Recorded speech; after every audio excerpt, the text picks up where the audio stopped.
Does someone have their study guide handy to read the questions for us? Yeah.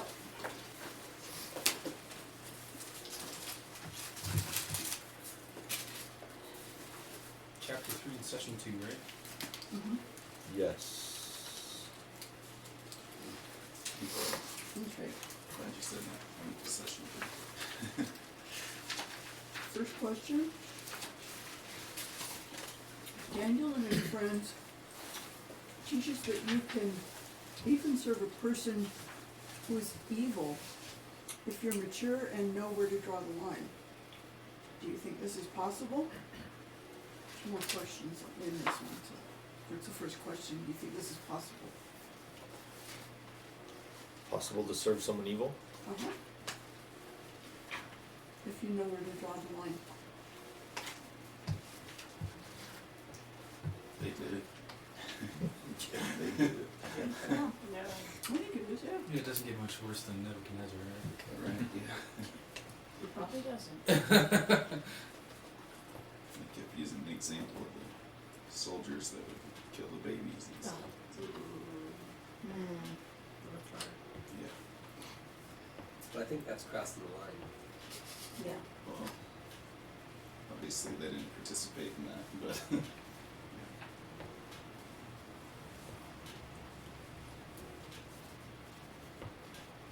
And what is the, so when you look at those ancient cultures, where the religious participation is drunkenness, nakedness, sexual, all kinds of whatever. They have the temple worship is prostitution. What where is that line? What do How do you establish the law? Don't participate, I mean, your lines are there, you know what you're not supposed to do. He said assimilate, not participate. Mm-hmm. You know, you don't participate, you don't, Yeah, anything that furthers their goal of slaying babies or fulfilling their religious stuff is crossing the line. Is Yeah. crossing the line. yeah, It's, and you don't participate. no. At what point though does compliance with it or not speaking out against it become participating and encouraging it? I mean, when Daniel interpreted Nebuchadnezzar's dream, he told him that the golden man was himself and the other kingdoms that kind of inspired him to build that statue and make other people worship it. I don't know that you could say that Daniel was responsible for it, but he was definitely involved in the actual, Interpretation of the dream. right, in making it happen, I guess. I think he puts it more in perspective as how does that apply today though for us? Where is the line today? Be, giving the example of the baker who wouldn't bake a cake for a gay wedding, or if you were part of World War II Hitler's Germany, where did you draw the line? Did you put the line in the sand that you weren't going to participate in anything he was doing, and in doing so risk losing everything, your kid's future basically, or would you sacrifice some things so that your kids possibly have a better future? It tells us in there that everyone's line is different, everyone has a different line. Might, you You said know, it it might can- be, Yeah, everything's might be possibly, different. you know, it's not, there are certain lines, of course, that are not Oh, sure, crossed, yeah. period, we all know that. But there are certain things like the gay marriages, all this and that, and going that different people have different views and different lines, and we shouldn't condemn them for their views, they, you know, we don't they have a right to believe the way they do, you have a right to believe that's your personal, because that, yes, it is against, God's law, but, how did he put that? Do you remember? We're called to speak the truth in love. Yeah, just always in love and don't, you know, and of course don't be judgmental, that's what we're not supposed to do, it's not our right to judge. We're not supposed to participate, but you have to draw a line what you feel participation is, I guess, that's where it becomes, personal. I think Romans 14 definitely applies here, you know, where Paul is talking about meat sacrificed to idols. I think we often get that passage wrong because we go, oh, the weak person is the person who, you know, struggles with alcohol. But in the context, it's really the person who thinks it's a sin to do something, when it's not necessarily a sin to do something, is what Paul's saying. That's the weak brother. But he doesn't say, well, the weak brother should just dive in and not worry about it. Mm-hmm. He actually says, look, the one whose conscience is okay with it, respect the one whose conscience is not okay with it, and Exactly. vice versa. Like, it's okay that, you know, obviously he's saying don't use your freedom as an opportunity to cause someone else to violate their conscience, but it's a strange thing that sometimes the gray areas come down to, am I going to violate my conscience, and where am I at with that? Even though, and it might be two different answers for what God wants for the two different people. And that's a little I off. think it's Now- an individual. Is it okay to challenge someone's position? In a loving way, I think rather than challenge their position, I think we're better off saying what we believe. Having a conversation You about know, it. conversation, not Sure. challenge, you're wrong. But, Well, you no, know, I you didn't know, say an Yeah. accusation. I mean a challenge. For example, if I've set a standard that has slipped over time, and now I'm actually in a position that is not violating my conscience, but is clearly violating God's standard in some way. I mean, it's like, I think of Lot, right? Lot was in the hill country, and then he moved into the valley, and then before you know it, he's sitting at the gate of Sodom. That was a gradual progression into whatever. So again, it would be bad for you guys just to sit there and allow me to stay Yeah, I think in this position. most of us would Well, and I want think- someone And, to and say- certainly with like, well, Yeah, in a if, loving way and to if you say, well, why are you doing that? It's like, well, I'm not being convicted by my position. I would hope that you didn't go, oh, okay, well, I guess he's comfortable with it. I would hope you would say, well, what about this passage, and what about this passage, and Well, I think What- you said it becomes clear that you're slipping into something that is clearly against God. But I guess what I'm saying is Romans 14, he's talking about the areas that God has said it is okay for you to eat meat sacrificed to idols. That's the whole point. But Paul is saying that one side is not supposed to push the other on that subject. I mean, that at the end of the day, that's it. But it's not to say that Paul isn't even right there telling the weak brother, like, hey, it's Yeah. actually okay for you to do this if your conscience changes. And that might be them maturing and realizing, okay, this is not really that big a deal. I'm making a huge deal out of it. And that's why it's the problem. right.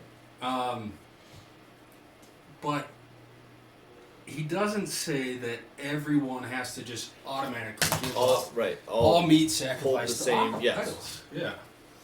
And so, okay, on the other side, the weaker one, maybe they're holding to something for a legalism reason. Right. So to challenge that and just share with them that it can be this way, Right. but where you're at, you know what I mean? Yeah. If it's because of immaturity, then that's okay, as long as it's not because of sin. In other words, if they're becoming self-righteous because they're doing it, then Yeah, absolutely. that's, again, that Yeah. could be the line crossing into sin is, Either way, yeah. yeah. On either side, you could do But that. but I just think that the church doesn't challenge. We don't challenge each other enough. Again, that goes with the accountability thing. If I have a relationship with an accountability partner, I'm like, okay, what you just said, not okay. Or what I heard that you did last week, not okay. What's going on? Why did you think that was all right? And then if they give me a perspective that I didn't see or there was something back there, it's like, oh, okay, You're great. right. That Yeah. yeah, that makes I sense. would hope, personally, someone would do that and say, hey, what are you doing? You know, I mean, I'm bad, I'm an outspoken person, I have a little saying, God, keep your arm around my shoulder and hand over my mouth, cause I do that all the time. Well, and I But I would want someone to say, hey, you know, you offended me, or you did this, cause I might do that, and I would want it back, and I think that you we could tell should. too if people, someone saying it in a loving way. Well, yeah, I mean, you're not a Or mean, like a but, judgmental, like, Not why are you even- doing that? but just, you know, as a friend, as a caring, you know, Yeah. that's the thing that Or a we've got to, husband. Yeah. well, And I sometimes that think works. you really gotta sometimes it doesn't. you really gotta get to know the person you're doing accountability Yeah, with. exactly. Yes, you Beyond do. just the surface questions, Yeah, you gotta be you friends. gotta have trust. Yeah. Friends You've to the gotta have point trust where and know that they care you about could you. say, look, this causes you to sin, but it doesn't with me. And then having that conversation continually, like, okay, like I know this wasn't causing you to stumble. Has that changed? And like constantly updating and seeing where people are at.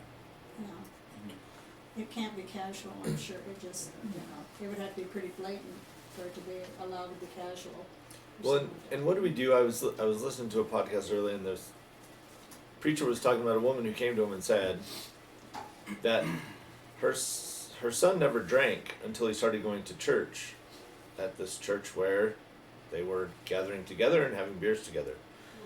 And her son didn't cuss until he started going to this church where the pastor cusses from the pulpit, because that's the new hip thing to do. That's now called, so you know, so here now her son's going to a church and is drinking, smoking, and cussing because that's what these guys do when they fellowship together with. So what do you do with that? When you go to the store. Now clearly, Hopefully they'll. what does the all Bible wake say up. about smoking? Doesn't, Nothing. So what do you do with smoking? It says your body is a temple of the Holy Spirit. Yeah. It's not good for you. no, but If you love Sure. somebody, you're gonna say, hey, I'm really, for your health, because Sure. I love you, I'd like you to not smoke. But worry is worse on your body than smoking. Yeah, true. So- some foods are and- really bad for your body. But then you can also look at salt Some is foods are technically really bad for you. Right. So where do you draw the line? So okay, so that one you don't really address, It's a right? gray area. Drinking. What does the Bible Not say be about drunk with drinking? wine. To not be drunk. Yeah, not be drunk. So can you have a good buzz going and still be okay? Again, I'm I'm at 0.8, so I'm still okay. Where's Causing a the brother to stumble. okay? Yeah. Causing a brother to stumble. If everyone there's all good with it, You're Define- still causing I- a brother to stumble. Yeah. Whether Some you're people might not acknowledging it or speak not. up and say they have an issue with it because they're embarrassed or whatever. okay. But is that on them or is that on me? As a I mean, if I don't know I'm offending you, I I can't think be responsible as for an Christians, offense yes. I don't. I think as Christians, yes, because I've been in that situation actually where it's like, well, they're like, well, everybody here's fine with it, in a Bible, study, and it's like, well, how do you really know that? Or maybe they haven't even come to terms yet that they actually have an issue, or whatever, and now they come to terms with it and they're embarrassed to say something, and then you guys are all drinking. So that's very. I don't know. Sure. To me, if it's a Bible study and it's something like that, then no. So no, like wine and the word No. get together. No. I don't know, Kinda catchy. but They but do. some people. I know. Maybe a new ministry. Any volunteers? But the point is, now you're making a judgment call on someone's conscience Yeah. because, for me, well, I'm not drunk, so it's all good. For someone else, wine in the Bible. Now they're stumbled just at the title. right? Yeah, and absolutely, that is addressed, not to cause Yeah. a brother to stumble, and in your freedom, you refrain Mm-hmm. Mhm. Temperance. Sure. Yeah. from doing that and causing So them you to just do stumble. it privately with Yeah. more mature believers. With believers who also are like-minded, I suppose, but Yeah. I think, yeah, not. I don't know, I think, yeah, almost reach a point you have to say Well, because something. I mean, if I walked into a church and they were cussing and doing those things, I would Walk say out. something. Well, that's also Right then and there. very is the- specific Now- though. Yeah. I mean, that Now with would the bother cussing, me. that's addressed in the Yeah. scripture, right? What's Yeah, it say? is. But no Same unwholesome thing. word. Let no unwholesome word come out of your mouth. Why do they call it profanity? Yeah. Yeah. Because you're profaning a holy God. Mhm. So that one's yeah. That's an easy I- one, that- but you're I right, don't the know. drinking. My position on drinking is that because this could come up, I mean, I've never been an alcoholic, I've never really even been a drinker, but I don't exercise that freedom that I have to drink because it might stumble someone else. It's just, why, you know, Not why? worth it. Yeah, why, what is the reason that's so important for me to have a drink if I'm gonna possibly stumble someone else over it? So is that an influence of culture, Mm-hmm. What's that? The drinking? drinking? I mean, we're looking at how is the church being infiltrated by Babylon, right? Mm-hmm. So what was that's a good one. So Yeah. what was what was the environment of Babylon? Party City. Party city all the time, right? Oh, yeah. Demonic. Right. Yeah, just party. How do you freedom, worship what you want, Bacchus or whatever you wanna his do. lineage? Yeah. He was the god of wine and revelry. Yeah. So you get drunk in celebration. Well, when people know when they drink too much, you lose some of your inhibitions. You get a little looser and you're a little more likely to, and I think everybody knows that. Sure. And I probably all of us have been there, at least, you know, at one time or another, but, and maybe that's where, you know, you just slowly So starts then you're no growing. longer being controlled by the Spirit. Mhm. You're letting Yeah. other Giving it things over. control you. Mm-hmm. Yeah. So again, personal application, not really there. IBC issues, we don't have a wine in the word ministry, so we're good. Bigger church. Obviously, if there's churches in LA and the valleys where their pastors are cussing, and what is our role and position and responsibility? So that was a metaphor that really happens. Yeah, He was- Wow. I yeah. actually, I knew somebody who said some things that I thought were questionable. They moved before I could say anything, but my way of dealing with that would have been to take them aside privately, and because we had somewhat of a relationship, I would have said, you know, where are you coming from with that? And how do you think others are gonna view that? Do you think it's possible that Right. somebody else? So what do could we do with people in the pulpit publicly doing it? You take them aside. Well, we can't take them off, I guess we, Well, I the don't way, know. the way the word says to do it is go to them yourself and talk to them one-on-one. And if they don't, if the Lord doesn't persuade them, Then you take another person, and another then you take a person, then you third. take it to the elders. Mhm.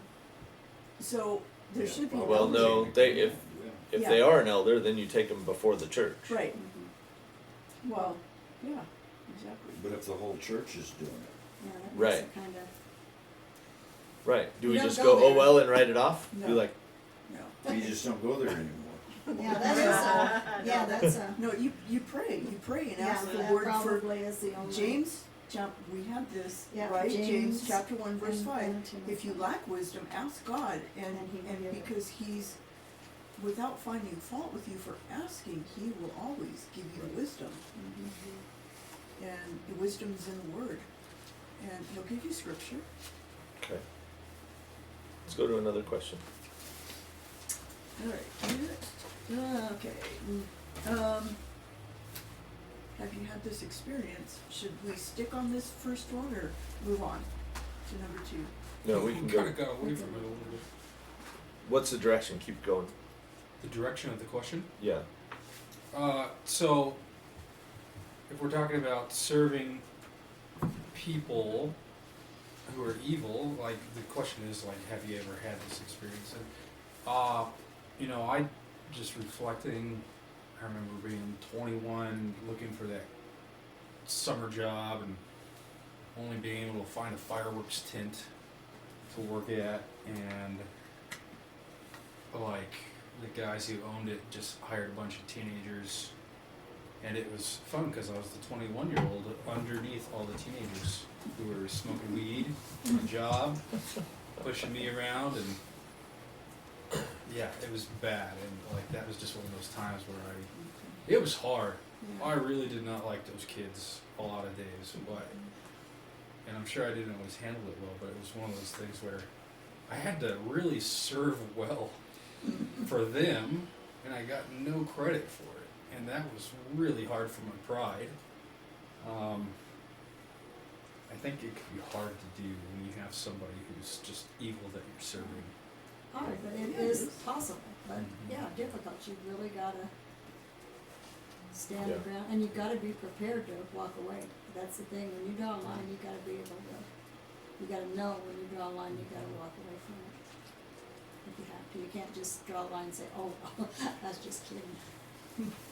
Well, and that's, so again, it talks about, I mean, I'm just thinking, because Zach works at the garage in town for Steve Fremoth, who's a wonderful guy, but is horribly wicked. I mean, cusses all the time, inappropriate jokes all the time, everything out of his mouth is just, and so that's where Zach's working. So, how, you know, if you become respected, and people challenge you, like if, I don't know, if Zach's asked to charge him 2.5 hours when you only worked on it an hour and a half, that would be wrong. That would be a line. That'd be a line. So how is it then that, you know, you make that stand? Again, you have to be willing to leave, or the relationship you build is strong enough where they find another way to eke out the money so that Exactly. it's not coming from you Like misrepresenting Daniel what did you when he did. switched around, Yeah. I'll eat this, and if it Right. doesn't, you know, you gotta be smart, try to figure out a way, you know, not just challenge, And you know. I like that Lutzer pulls that out, because I think our tendency is to react so much to the evil in the workplace or the culture around us that we just go, oh, I'm leaving. Instead of looking But Daniel for- actually looked for a compromise with the Exactly. situation that didn't I compromise his thought that faith. was amazing, I Well, did too. And again, if the king is going to do something underhanded, is he going to go to Daniel to have it done, or is he going to go to one of the other guys? Right? He, Yeah. out of honor and respect for Daniel, those other guys did all the underhanded work. So is Daniel supporting him by staying in that position? No, I mean, no. we He's can't- not supporting that part of what he's we doing. can't Can't control, everything, right? yeah. No, right. He So- was witnessing. He So was witnessing. part of it is right, and so the testimony is that you're not even going to bother going to this guy to try and do it because you know he's got He's- character, He's not good, Right. he'll find another way. and Exactly. you, yeah, The same kind of thing has worked out in my life where I was the new kid on the block and I was, you know, meeting some of the neighbors and this one lady, every time she called me, which was almost every day, she started talking about other people and just garbage. So I just flat out told her, I don't like gossip. So there's lots of other things we can talk about, but I mean, in that situation, I put my foot down Right, and said, I can't do this. yeah. I just Don't call me to gossip Right. about people. I don't wanna hear those things about other people. And she questioned me one time and I said, well, you know, if somebody else called me and said something about you, do you think, would you rather that I defended you? Or that I just go along with the program and listen to a bunch of garbage and maybe have some really bad thoughts about you? Kinda, woke her up a little bit, yeah. You know, we talk about, or the question is, what role does the church play, and how do we prepare? How do we disciple? How do we train up the church to handle this? I listened to Voice of the Martyrs has a podcast, and they interview pastors all over the world and things, and this is the question they ask in these places where people are coming in and want to go out and serve, and the reality is that a percentage of them, in some cases a large percentage, are going to be killed when they go out. And they're working in areas where the police bust in on prayer meetings and take people, and so the question is, how do you prepare these people for this position? So that's- And they actually do that. They have mock interrogation sessions where they take on the police officer's role and ask questions, and then they switch it so that when it happens, they're prepared for these situations. Literally teaching. That was interesting listening to John Holsclaw talk about some of the things they do, like giving a password to somebody over here or something, to where they just send them a text and they reset it, and Right. he can honestly say, I don't know what the password is to get into my scheme. Yeah. It's like, Yeah. There's plans and preparations because they know it's coming. In America, what do we plan and prepare for? Dinner. Yeah. You're right, I mean, it's, And the next fellowship session, right?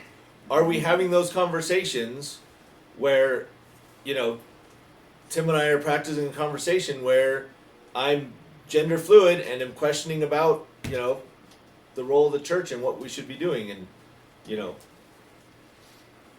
are we having questions about, some of the things that we've talked about in here? So sure, but then how do we then take it? How do the elders lead in this way to start building up and preparing the church That's for what's coming? what we're moving in, I mean, that's the church, the elders have said, life groups need to read this book, and it's not just read the book, it's read it, discuss it, think about it, apply. Application is part of what we learn, and that's what life groups are about, it's doing life together. So, yeah, this is now, what's next? God knows what's next. Right. And our elder board and our pastor are solid men of God. I have no doubt about that. And God will speak to them and move the congregation when it's time in the direction it needs to be moved. So, I know. If you're ever looking for just a fun exercise like that, both at Moody and DTS, like at the end, they both had us read through a book called Dealing with Messy Stuff in the Church, and every chapter is just some crazy scenario, real life scenario that was just like, whoa, like this is a real church that's dealing with this, and like then you're supposed to like sit down and write essay responses, and there's some terrible stuff. So you can just never Right. predict it all, Right. unfortunately. But, yeah. Well, and even, I'm just thinking about the youth, preparing the youth. How, because so many times it's like, the church is anti-gay, anti-LGBTQ, whatever. It's, bunch of haters, and God's gotta love. How can you do this? And why is it wrong if I love this person and God's gotta love, and why can't we express our love? And so many young people and young Christians just, they get bowled over by this. Well, yeah, then if it's love, then I guess it's, they don't know. They don't know, and eventually then they're agreeing and supporting the person who is in direct Well, I think contrast as- and contradiction to God's. the parents, or if anybody has, relationship with younger people is teaching them the difference between agreeing and being okay with everything that, like, that community's doing, and loving them. So there's a difference between loving them and being okay with and agreeing with everything that Loving Right. the person and not the sin. they do. Yeah. Well, also Yeah. part of loving him is saying, "Hey, homosexuality is not good for you. It kills people." Well, and that's sure. That's I mean, loving. having just some basic information. Yeah. It's hard with the kids, and that's what scares me more than anything, because I think our youth, that's just me, to me, the youth are the most important. We've got to raise the youth, we've got to take care of the youth, that's where everything's at. You have to have really open conversations with them. And you Like, do, with you've my got kids, to I'm be just, able like, to- always Yeah. talking and having open, and then you'll be surprised what they tell you or Oh, they yeah, ask you. and or you've gotta whatever. sit there and not be shocked, you've Yeah. gotta They listen, were shocked that and, it says, talk to being them, gay and, is a sin, because that's not what they hear at school. oh, I know, and, But if you don't have that conversation, you don't even know that they. no. And see, I'm coming from great-grandkids, Yeah. from when I raised my kids to now what's going on, and it is just, it is really frightening. I think most older adults believe that that the doubts that teens wrestle with are the ones that have always been the same doubts, like, oh, there's not a God because I don't have intellectual proof. But when really they say it's this so much generation is absolutely okay with just accepting that. It's more It's a of the different world question now, of, it's not the same. does God actually care about people who feel that their identity is different? And that's a completely different doubt that they're wrestling with Right. than Sure what is. previous generations have. That's a whole different Gone through. world. When I was young, I had a friend that now I know was gay because he hung out with us girls. We didn't know it. He was just one of the girls. We just, danced with us. We always said that. We didn't know. We didn't have a clue. Nobody knew anything. Well, I didn't even learn the word No, I mean, we didn't know those things, and now until high school. it's what the kids see and are taught and Oh, hear. gosh. It's really frightening. It's wicked. I don't know how I would raise kids now. It just scares me to death. Well, If I had to raise them. I think similar to what Rob's saying is they don't have the same questions now Yeah, about yeah, just no. general Yeah. apologetics. No, But I think if you do ground them in general apologetics, why do you believe what you believe? Is the Bible trustworthy? yeah. Can you know God? How do you know God? Why do we even care? Yeah. If you ground them in the basics, then I think you do have a foundation to talk about then, well, God's word is trustworthy when you start seeing You gotta have immense the number of basis. manuscripts. We do have God's word. Yeah. It was transferred accurately. Therefore, if we trust Him for our salvation, do we trust that what He says about homosexuality or that God made us male and female, do we trust that or not? Right. So I think the basic foundation of apologetics has to be there for the young people. Yeah. Has to be. Right. And then also, as Rob's saying, it's got to be these questions that no one ever thought of. No, the kid you comes gotta home really- and says, "Guess what, Mom?" You're Right. like, "What?" Yeah. Well, yeah, they could be certainly a more relational generation too. I think sometimes I agree. I think traditional kind of evidential apologetics really only get so far. I mean, somewhere somebody has to take a step of faith and say, I don't have all the answers. I gotta believe. And I think Lutzer even points out, and I'm really glad he pointed this out because it's great, and I think we need to remember this when we're working with the youth, is that sometimes the intellectual questions are hiding the guilt of sin. And I Right. thought that was excellent because he says this generation, and I think boomers, you probably went through this in the 60s too, where everybody's so sexually immoral that they don't know what to do when they're coming back to the church. And so the temptation is just to say, either I really gotta wrestle with my problem, or I could justify and I could come to a different conclusion and leave. Right. And finding a way to say, I'm ready to embrace you despite all your flaws here, like, goes a long way. Right. So it was just interesting that he pointed that out, because I don't think we realize that that's probably a underlying issue for why so many people leave the church, is that they've really screwed up and they don't know if they're going to be accepted again. Right. And so they find a way to justify and Yeah. leave, and then, you know, the Christian worldview, they just find ways to fold it in and just tuck it away and say, I'm not. All the Christians are like this, and I don't Right. like that. Mhm. So I'm just not gonna go to church. Right. That was fascinating.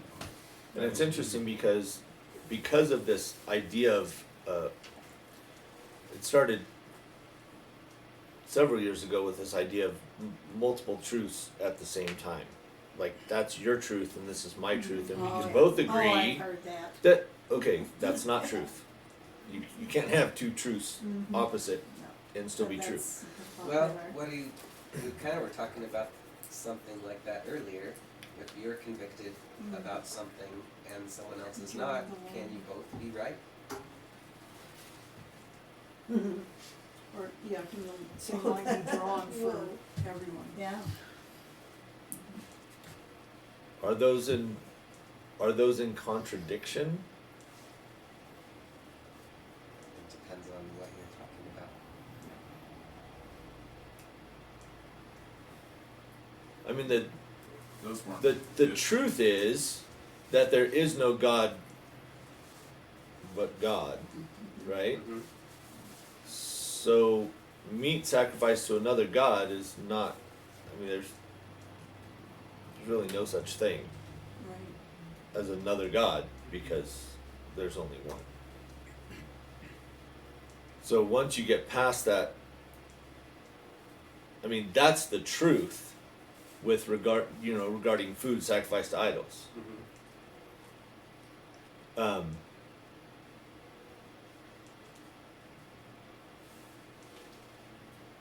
And so different perspectives of a truth is, I think, where that falls, versus you can be Buddhist and I can be Islamic, and we can both agree that that's our truth and we can leave it at that. Well, Buddhism can't be true and Islam can't be true at the same time. They're completely contradictory. I think the question, I don't know, I might be lost here, but if we're wondering how could someone who has an incorrect perspective on meat sacrificed to idols, so this is the weaker brother who says, I can't do it. Paul obviously says, yeah, you can. But if he has an incorrect perspective, why is it still a sin then for him to do it, even though his perspective is incorrect? And the best way I could think to explain it is, Tyler, okay? Let's pretend Tyler believed you guys had a rule that you don't have. You never came up with a rule. But thinking you did have the rule, he went out and just blatantly did this thing. Let's say Went against the rule. the rule that he thought you had. Can't eat pizza. That's still a rebellious attitude. Right? So I think that's what Paul is getting at in Romans 14 is the weaker brother still can't violate his conscience, because even if he's wrong in saying, well, I can't eat meat sacrificed to idols, he's still acting out of rebellion, because his conscience, even if his perspective is skewed, Mhm. the attitude of his heart is still, I'm going to do it even though I think this is God's rule. Does It's that make not sense? honoring God. No, it's the heart attitude that's the issue. Mhm. Is there another question that stood out to anybody that you wanted to tackle or address? We got just a couple minutes.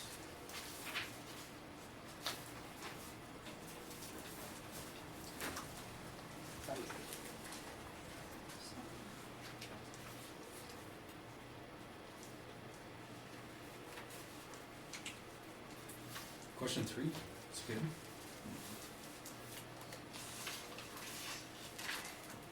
Leave it out for us. Sure, conversely, what are some behaviors Christ followers should engage in the workplace?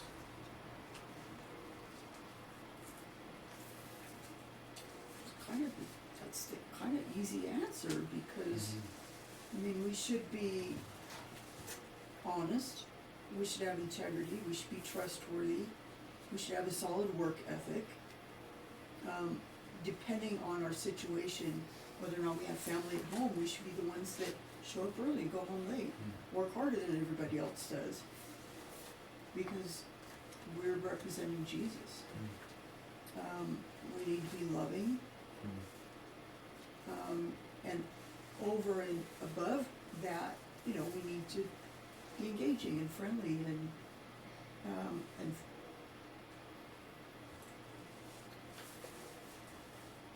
allowing the Lord to use us to draw other people to Himself in us.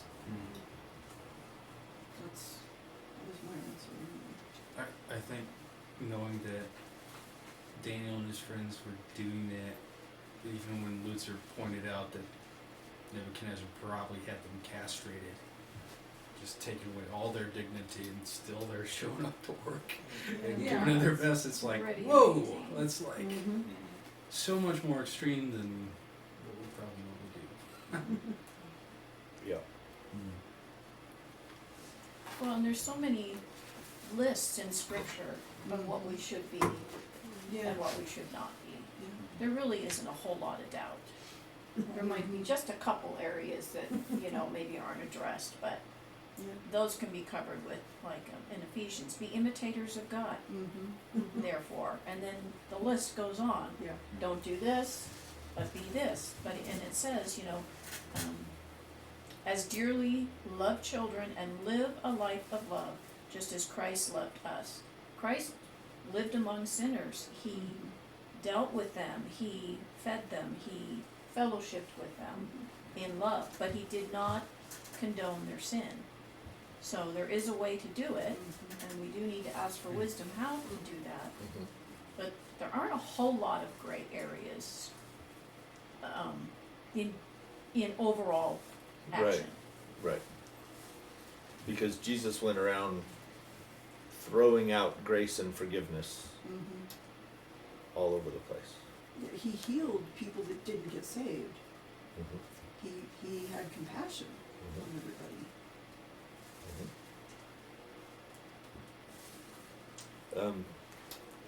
The Keller quote at the end of the chapter on page 96. Alright, check.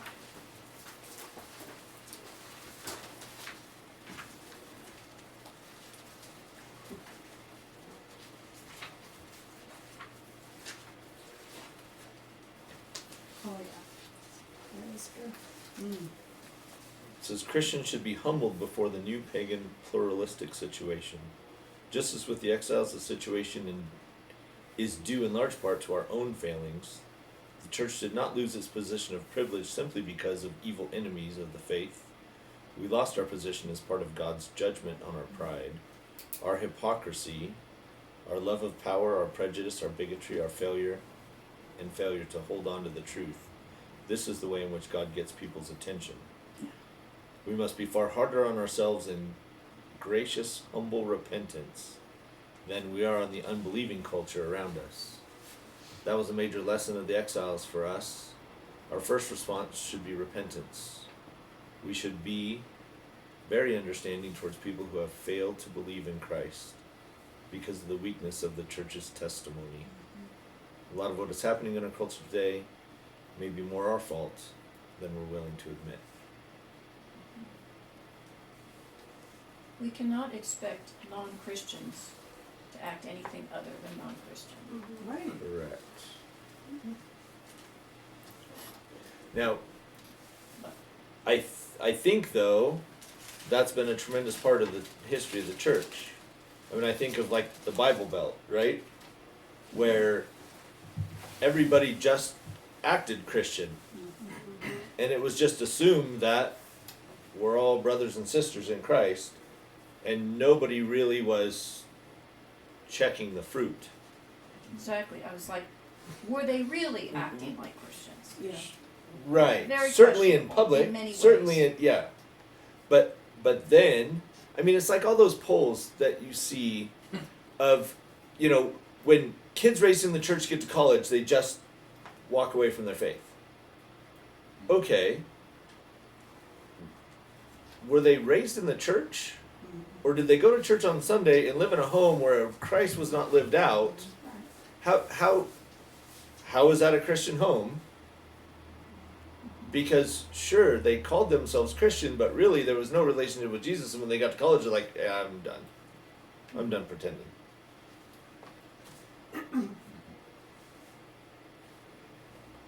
So how is there a distinction? Because my guess is that there were hundreds and hundreds and hundreds of Jews who bowed down to the idol. Oh, yeah. And there may have been more that stood. I mean, there were thousands and thousands of people out there that day. I'm sure there was military and guards and all kinds of people there too. But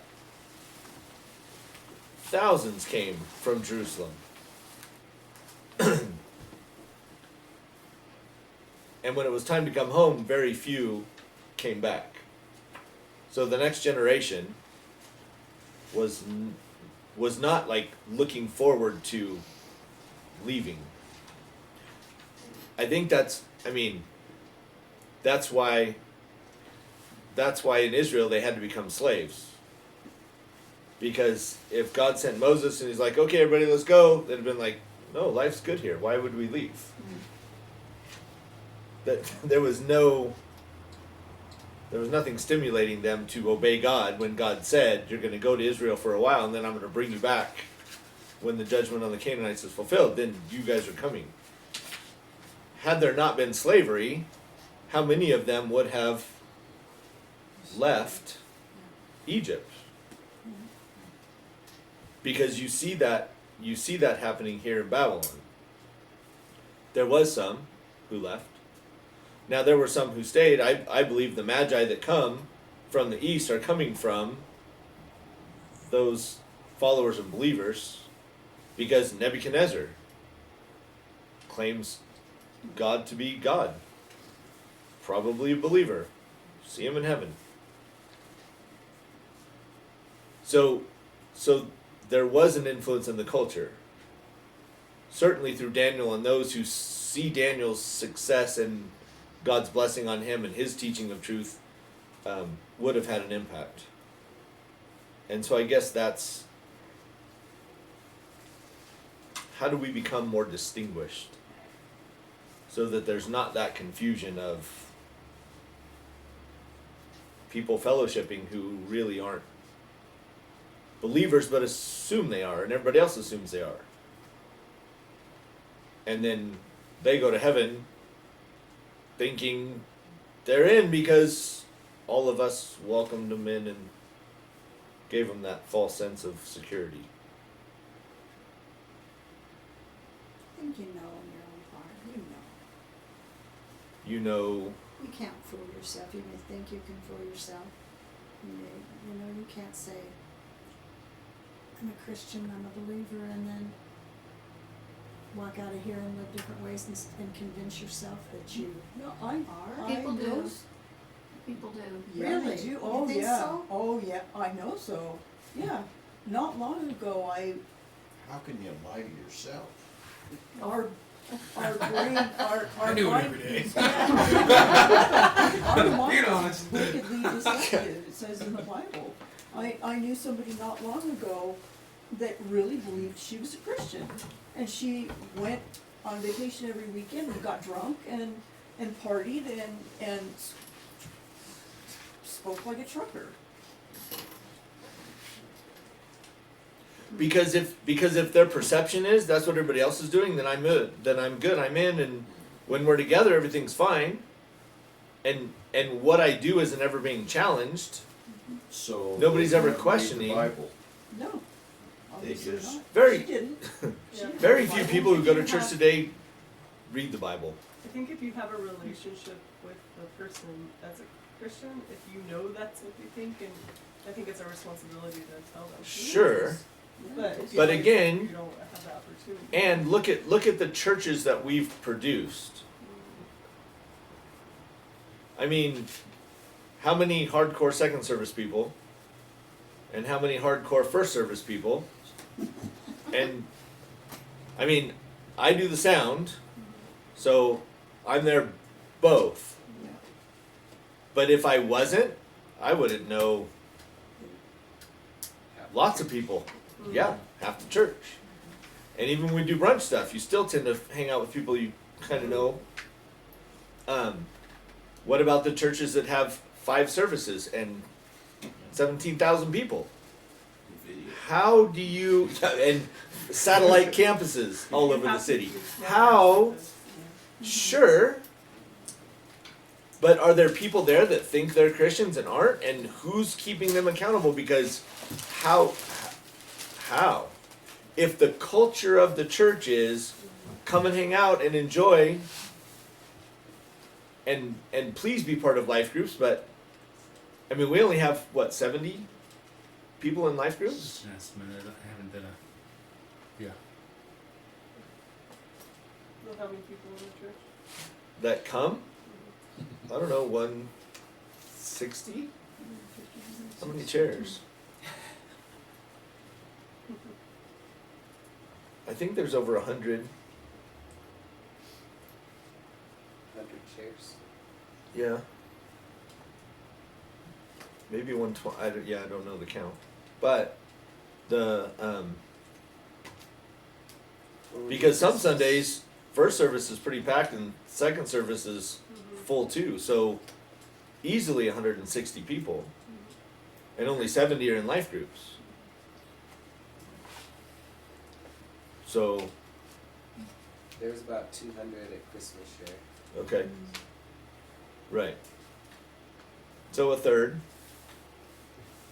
which means 2/3 of the people are uninvolved with life groups, saying that that's a solution. So to figure out who these people are, and then we track them down. Something Invite like them that. here, right? Yeah, Invite we them can, to we can. invite them here. That's part of it. Sure. Yeah. But again, so to answer your question, yes, I think it's I think we've created a church system that people can actually believe that they're in and part of it. And they're gonna stand in heaven and be like, what do you mean I I'm don't not. know you. in Yeah. what do you mean by that? Well, I don't think we could get rid of that. I mean, I understand what you're saying. Sure. I think the goal is, I could challenge them, but at the same time, You can't make it. it has to be the gospel just preached again and again and again and again and again and again, clearly. And that- By who? By both the people up front and the people in the pew. Yeah, everybody. Yeah. Everybody's speaking the truth, and yeah, I don't know. I don't know that you could always know for sure if someone's accepted the gospel. Like, I give an example. One of my professors would always say that, like, he never knew if his dad was actually a believer or not, because some days his dad said he was, and he acted like it.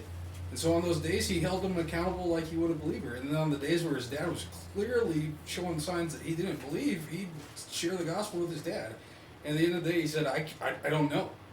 Either way, whether he's a Christian or not, he needs to hear the gospel right now. Right.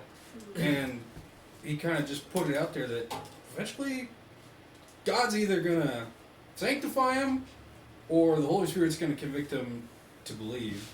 And it's just my duty to faithfully walk there. And I think we have to do that with people in the church too. I wouldn't go up to someone necessarily unless they're specific situations say, I don't think you're a Christian.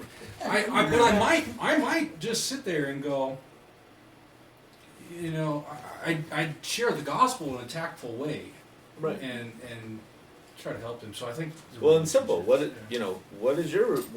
is God doing in your life what has God done in your life this week? Exactly. Yeah. Again, You could find out the information. be by ready saying, because "Hey." they're gonna ask you. I mean, I would hope that when they said, well, what's God done? You're like, this week? I don't really know. I mean, again, we should be able to recognize how God has used us this week fresh. So it's not like, you know what, 3 years ago I was really used by God in this way. Okay.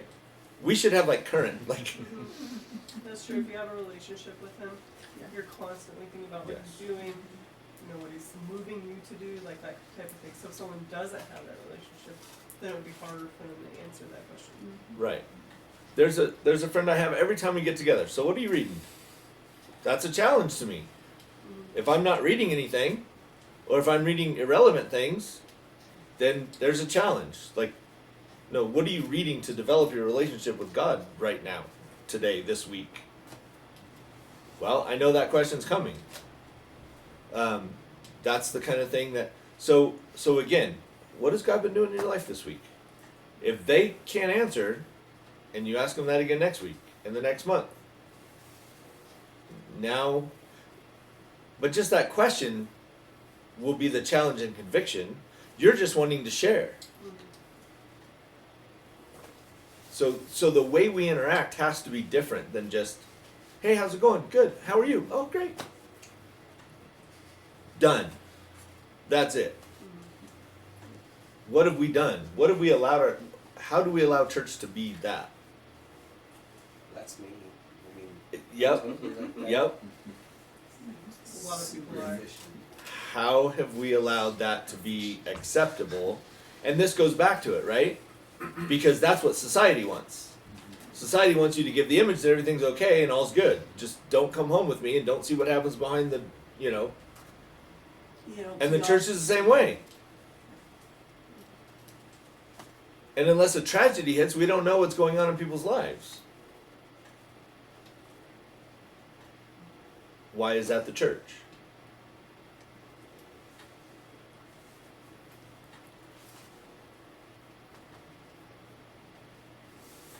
Well, because there's been a certain amount of assimilation, because we have grown up in this culture. Yeah, for generations. I think also part of it, like, I know a lot of the churches that I went to growing up, the people in the church weren't necessarily modeling the Christ-like behavior that as a child you would look at and be like, oh, that's definitely what I want to be like when I grow up, because it's like, okay, yeah, everyone's okay, fine on Sunday, and then you don't see them for a week, and or like one of the churches we grew up in, we went to the wrong Christian school, so you know, then we were bullied because we went to the wrong Christian school, and as opposed to everybody else, and you know, so it's like you don't always see that good model that's founded in the Word, and so you don't recognize it on hand or offhand. You just see, oh, this is how everyone always behaves in church. And so it doesn't strike you right away as, that's not right, that's not normal. And then it becomes harder to kind of question. Yeah. Well, I ran into it, I don't know, mid-90s. There's a condition called scotopic sensitivity syndrome. And what happens is the optic nerve in your eye receives the light waves at a different rate. So what happens is when you have the contrast of black letters on white paper, the degree that contrast is too much, the light waves coming off, and so it causes things to happen on the page. So it can jumble letters. So for some kids, the letters actually like are moving on the page, and they're like, "What's going on?" Well, then they look at their neighbor's paper, and guess what they see? The same thing. They see the letters on their page moving. So what is their assumption? The letters are Everybody being sees. moved. That's what everybody sees. And That's so normal. and that's normal. And so when those kids are able to read fluidly and I can't even keep things on the page from moving, my assumption is they must be smarter than me because they're able to do what The work. but it's that assumption, right? That I'm looking there and it's the same for them. I'm just assuming that. So going back to how do we have believers in the church or non-believers in the church who think because their perception is their reality. And what they think they're seeing people do and the way that they're living their own, they're just assuming that if I don't have contact with anyone else and I come to church and everybody's good and I say I'm good, and then I go home and struggle through my week and fail and do miserably, I can only assume that everybody else is doing that too. And so if we're not building that network of relationships, then we're allowing people to have this perception. You know, I think back to we talk about distinction. How can we be distinct? And I don't think it's as much going around to people and saying, you know, are you a Christian? Are you saved? Give me the proof in your life. It's the first church in Acts, when they're meeting on Solomon's porch, it talks about the people seeing them from afar off. There's this gulf between the believers and the interested. They're watching them, but they're watching from a distance because they know what it takes to cross over into their world. It's uncomfortable. You can't be part of them and not be of them. We've lost that distinction in the church. And we don't want to make anybody uncomfortable. I think that's the problem. I think asking people, so what's God doing in your life this week, is an uncomfortable question. And we should be making people uncomfortable. Otherwise, we don't have a distinction. Or just coming up and saying, you know what was so cool this week when I was reading the Bible and this is what happened. What's God been doing in your life this week? What's the expectation? If we use that approach, what's the expectation on the person we're talking to? That they're going to respond and tell you something That, about what God's that doing. God should be doing something in their life. And if it's not happening, then it's either going to create a desire in them to have what you have, Or leave. or it's going to create a distance that becomes that gulf of separation, where it becomes obvious that, well, then I'm not really of them. Yeah. That's what ended up happening with that girl I knew, who thought she was a Christian. I would read the Word with her, tell her what I was doing at Bible study, share with her about what God was doing. I'd pray with her. I kept on asking her to church. I mean, like week after week after week. And after, I think 3 months, I don't hear from her. And There's a separation that comes. And it's not you shunning them. No, It's- she was shunning me, definitely. Yeah. She's a ghost in this town. I never see her. Right. All right, let's go to Revelation chapter 2, verse 12. And maybe we can get through a couple. Maybe. Because what we're talking about is exactly what Jesus is doing. He's talking to churches in the culture and saying, here's what you're doing right and here's what you're doing wrong. And here's how you're going to fix what you're doing wrong. So Revelation 2:12 says, "And to the angel of the church of Pergamum write, the one who has the sharp two-edged sword says this, I know where you dwell, where Satan's throne is, and you hold fast my name and did not deny my faith, even in the days of Antipas, my witness, my faithful one, who was killed among you where Satan dwells. But I have a few things against you, because you have there some who hold the teaching of Balaam, who kept teaching Balak to put a stumbling block before the sons of Israel, to eat things sacrificed to idols and to commit acts of immorality. So you also have some who in the same way hold the teaching of the Nicolaitans. Therefore repent, or else I'm coming to you quickly, and I will make war against them with the sword of my mouth. He who has an ear, let him hear what the Spirit says to the churches. To him who overcomes, to him I will give some of the hidden manna, and I will give him a white stone, and a new name written on that stone, which no one knows but he who receives it." Okay, how does he describe himself to this church?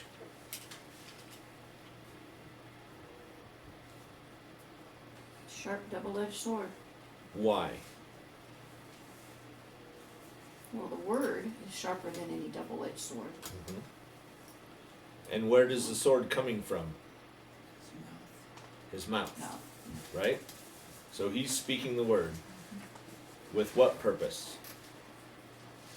truth. Conviction. What was God's first call and command to the priests?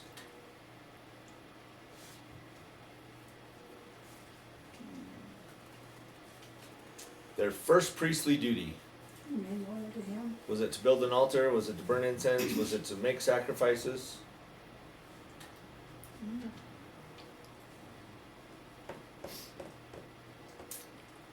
God called them to the mountain and said, "You are a kingdom of priests. This is what I'm calling you to.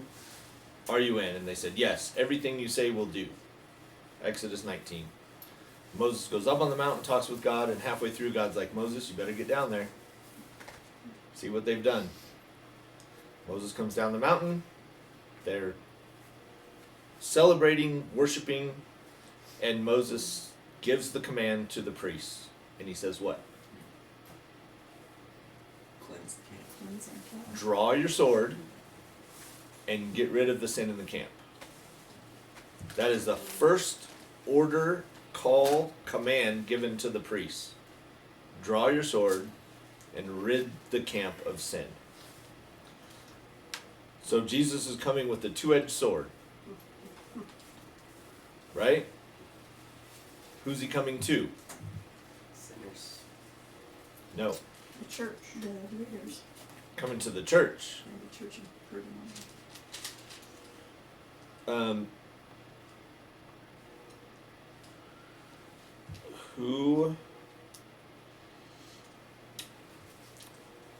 Where is it?